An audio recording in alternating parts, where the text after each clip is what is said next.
Morning, beautiful souls. I was going through some stuff yesterday. I didn't get a chance to put out a video. This one actually is going to be a little lengthy. So I may have part 1 and 2 to it so I could get through it. But it's a little something I was going through myself yesterday and I wanted to share. And woke up yesterday feeling a little off.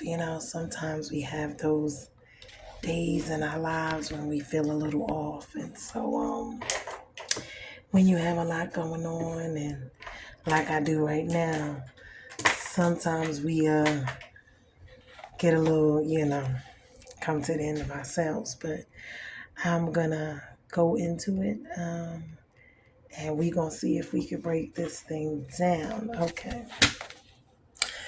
First I wanna go into I would say at the beginning, because this is where life began at the beginning in Genesis. So in Genesis verses 1 through 28, God makes the, world and calls everything into order. Then he puts Adam and Eve in the garden. Well, Adam at first. And then he gives, the power, the dominion, the authority. But then Adam got lonely. So God saw that he was alone and he gave him Eve, which was his helpmate, his wife, to be there for him, because men should not be alone. But remember, he already taken care of their provisions. He already provided for them. He already created the perfect atmosphere, the perfect everything, environment for them to be there and be there together and, live prosperously. So, okay, so now by the time we get into chapter 2 and he makes Eve, after all the animals are there and everything else, that's Genesis, chapter 2, 18, I guess. Yeah, up to verse 18. So now we get, all the animals is there. They got their power. They got their dominion. They know they, are called to run, multiply and all of these things. Okay, so now here's where things start to go left. When they have everything, everything's good. And then here comes the devil. So he comes and he tempts, of course, tells her, the guy actually say, he plays word semantics with her. The guy actually say, you shall not eat of any tree in the garden. And, this is the thoughts he put in her head, and this is very important because our thoughts, and when we are dealing with the devil, we must pay attention.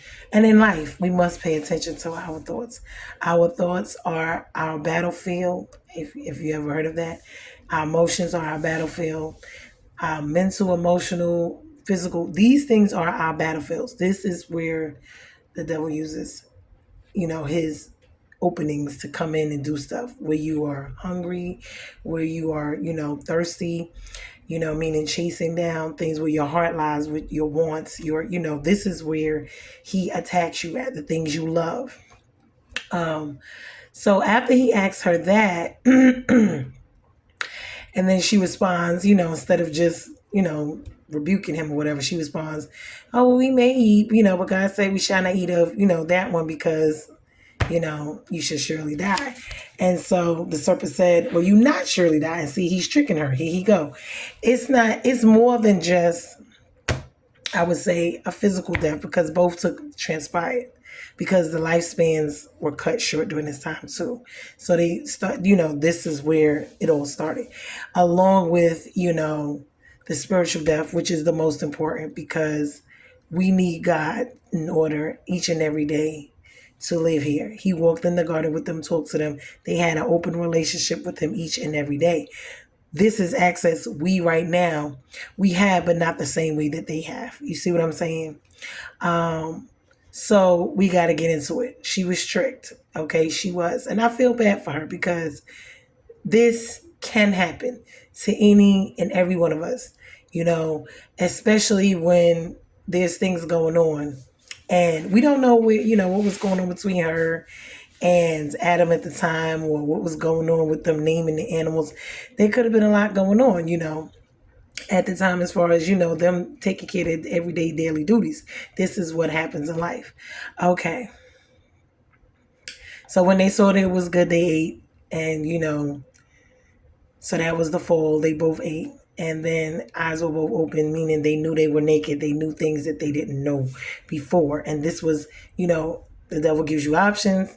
He, makes you question God and God's authority. He makes you think that, like I said, play games with your mind, with your thoughts, questioning, thoughts running, all over the place, overthinking, stress, worry, doubt, these losing your faith or whatever.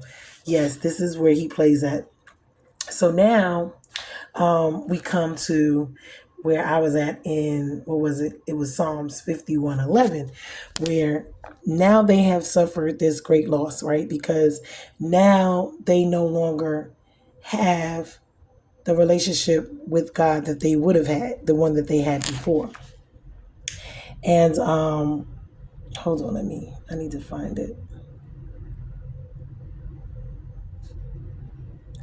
Okay, so this is when the Lord takes his spirit away from us because of sin. Okay, this is where, hold on, I'm going to go and find the actual verse because that's what I'm trying to do. I'm trying to find the actual verse now.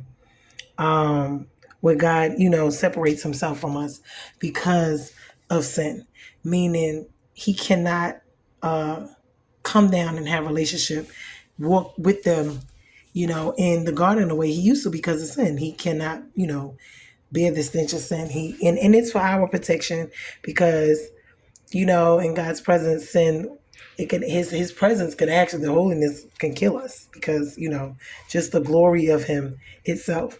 So we got there, the greatest loss, and the greatest loss is having the relationship with God. When we wake up each and every day, and we don't feel God around, especially when we are either waiting on an answer or waiting on a breakthrough. This is where it is very crucial because the devil will play on that. He will play on us waiting. He will play on our minds of to what to do, if we should wait, if we should move before God, like Saul did, when it came to what was it? God told him to wait before they went to battle, and he went on ahead and, he sacrificed, I think, which wasn't his job anyway. There's certain positions. It was Samuel was supposed to have done that for him, and he went on ahead and he did it himself. So that's where God, because he didn't wait, took his, what we call it, favor, off of him, off of his life. And David was already, in position to become king, but now it wasn't even just about David becoming king. It was about God not having a favor on Saul's life anymore, meaning moving in his life, meaning allowing him to walk the way that he did, the closeness, the relationship, of it. And this is very important because, sometimes we don't feel God. Sometimes we don't feel like he's there, even though he is, or we may not be getting an answer, or we may be waiting, or maybe he's working things out, or he's just not ready to give us the answer, whatever, the issue is. Sometimes we just have to wait. We do not hear him. And it is a very, I would say, not scary, but it can be, when we're emotional beings, it can mean a lot of different things to us because we want to have that fellowship with him. We want to not move unless he moves. We want to be in his will. We want to have favor, keep our favor with him over our lives, so when we're making decisions, we're going to him about it. So we know that he's in it and he's working with us to make these things prosperous. Because I'll tell you, when you look at a lot of people's lives, and I look at mine, myself, and I was angry and I was like, oh Lord, and I know that it's certain things I just had to go through, whether I liked it or not. But I get angry, I get frustrated. I'm a human being. My emotions, my mental. Sometimes these things, get to a point where they run wild on me, or I'm just like, oh, and I'm frustrated with God, and I'm waiting, and I'm hurt, and I'm upset. I'm not getting the answer. I'm not getting the answers that I want. Whatever the case may be, and it just happens. And if you walk with the Lord long enough, not to say that it's a good thing, but it's a natural thing. So don't beat yourself up about it. You have to just go to him and talk to him about it. Okay, so also I'm going to go into Psalms 51:11 through 12 as well, because, you know, these are two other things, because you don't want to lose fellowship with the Lord. You don't want him to hide himself from you. You don't want to not feel him. You see what I'm saying? So if we have sin, we cannot fellowship with him. Do you take your walk with him daily, seriously? Because the enemy will try to come in and he will try to play these mind games, with you and have you all over the place. And this will also cause you in 51, 12, to lose your joy. And I was talking about this the other day about losing your joy. So now once you have gotten into this place to where you've sinned, you've done all of this, or even if you haven't sinned, it's just something you're waiting on. You see what I'm saying? And you're not hearing the Lord the way you want, or you're waiting and you're in rushing, impatient, whatever in your mind. It's just going, you're anxious, you're nervous, you're frustrated, you're confused, which Lord is not giving us confusion. He's not.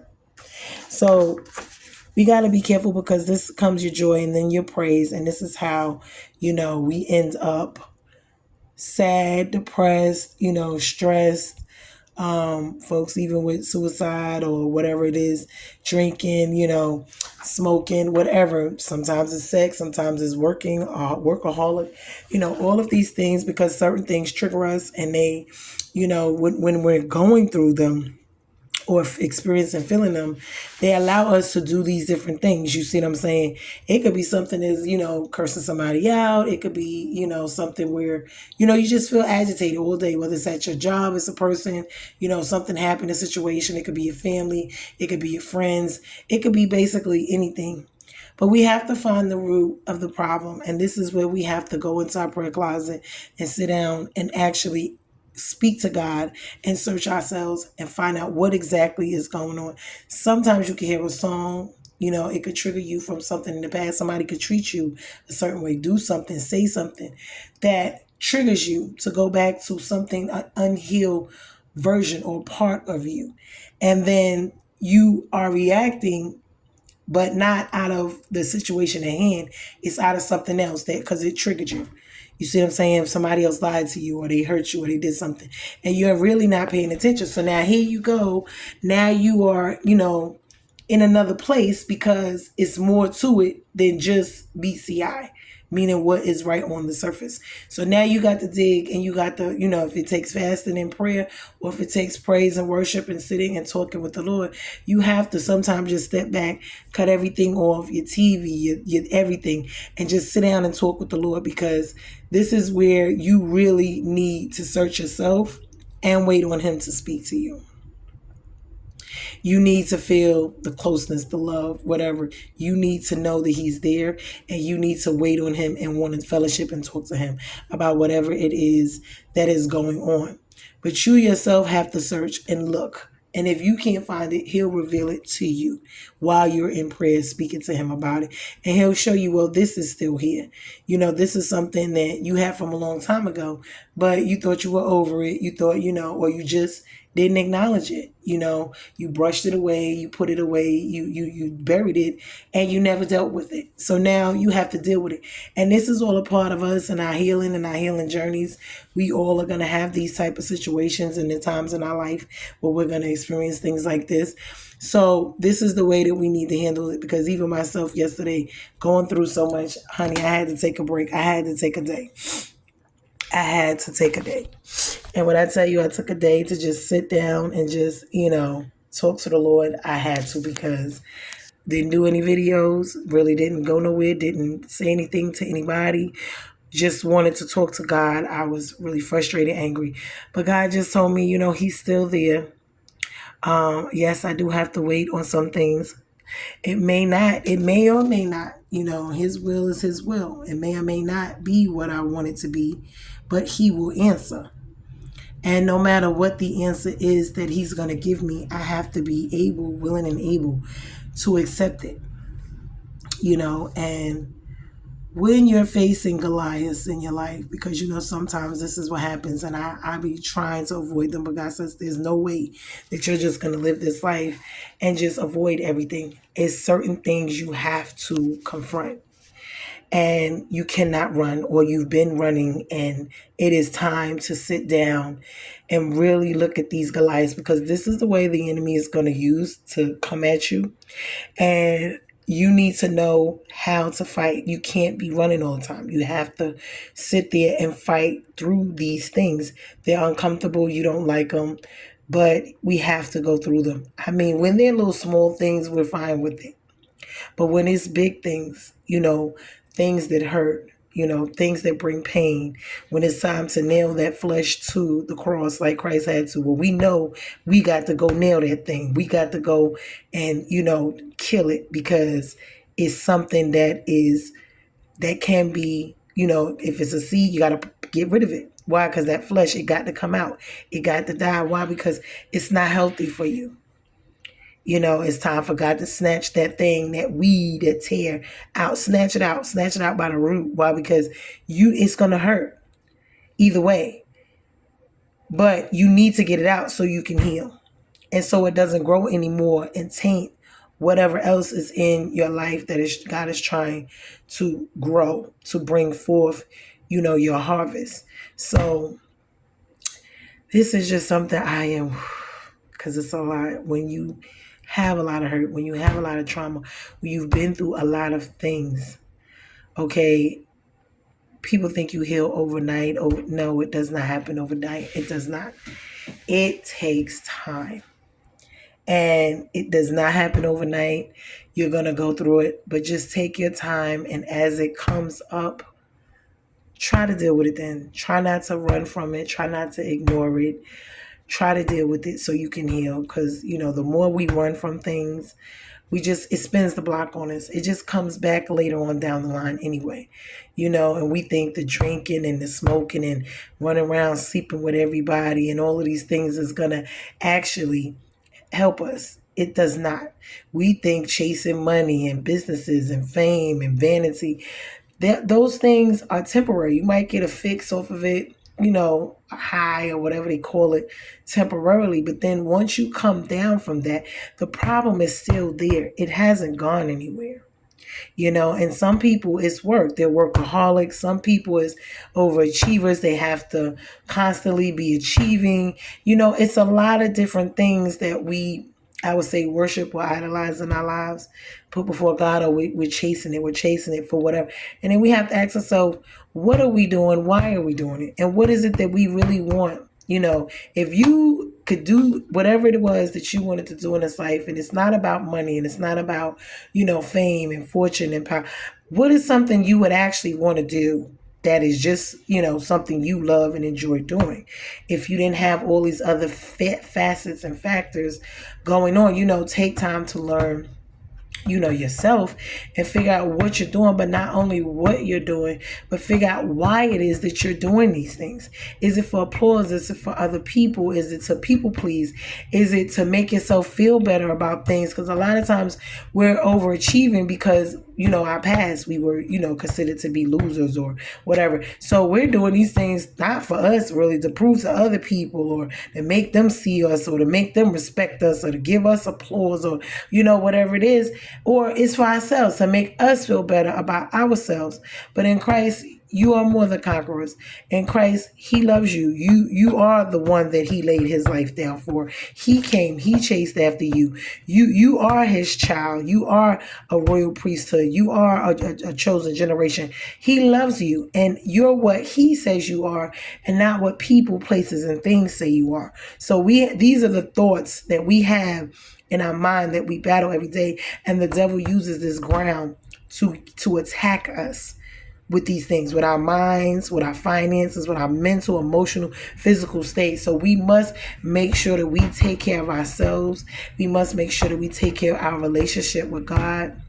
When we're working every day, talking to him, because when we go times where we're not you can notice and feel the difference, And then sometimes you're angry, sometimes you're hurt, sometimes you're upset, whether it's with him, with yourself, with the situation, with, outside influences, whatever it is. But we got to take time out and figure out what is it that's actually going on with us. You see what I'm saying? We got to listen. We got to learn. We got to stay quiet. We got to fast. We got to pray. We got to, put out garment of praise on, which is for the spirit of heaviness. So when you're feeling heavy, you got to pray. And sometimes it's hard to pray. Sometimes it's hard to worship, and we just got to sit down and just cry out to the Lord about whatever it is that is going on with us. Why? Because he knows, he listens, he knows, and just be honest with him and let him know how it is you feel, because he already knows. And you got to sit there and really dig deep about that thing and be honest with him and be honest with yourself. And then you sit there, and then it may take a day or two for you to figure out what steps, you need to take. Do you need therapy? Do you need to get a books, to read? Do you, along with the Bible? Do you need to fast? Do you need to pray? These are things we got to figure out. But each person, is different, and their situations are different, and their circumstances. So whatever it is that you need to do for you, I'm just going to say, please do it for you in your specific situation. But at the end of the day, God loves you. He's still there, even when things, because this is a relationship. And in any relationship, you have your ups and your downs, your good, your bad. And it's not God, it's us, because we're here and we're having this experience, and he knows all and he sees all, and we don't. And we fuss and we fight, and we, think we know it all, and we act like little children, because that's what we are. But he knows, he understands, and his grace is so, in his mercy, it is just so wonderful how he tolerates and deals, with us. This is why I was talking about love the other day. I think he's going to give me that too, talking about love, and how the agape love, is still there. It still fights for you. It still works through you in all of your mess. You know what I'm saying? Because we all think that we're wonderful and perfect. And we have mess too that we have to work through with ourselves, with others, how we treat them, how they treat us, how we think, how we move, and what is our, purpose behind how we think and move, like what governs us on the inside. So, our character, our integrity, our personalities. So these are things that we really have to just sit down, sometimes take time out and really do inventory and figure out what it is that's going on in our lives. But I hope that this was a blessing to you guys, because it really was to me. Like I said, I'm going through a lot, and it's not just now. I'm unpacking other baggage along with stuff that's going on now, and it's just, ooh. So it gets to be overwhelming sometimes, but God does not allow us to handle everything at once. You do what you can, and you give the rest to him and let him handle it and let him fix it. But we have to now acknowledge it and be accountable, of it. And we have to reveal it. We can't hide it or cover it up and think it's going to heal or it's going to get better. So I hope this word was an encouraging one to somebody. I hope it's going to help them. And I want you to be blessed. And it blessed me. We're bruised and not broken. Although we go through things, we get back up. Okay, so we get beat up, we get battered, we get tattered at times in this world and in this life, in this walk with the Lord, but we get back up and we fight and we continue to move forward. So we are bruised and not broken. Love you guys. Hope this blessed you, and enjoy your day. Later.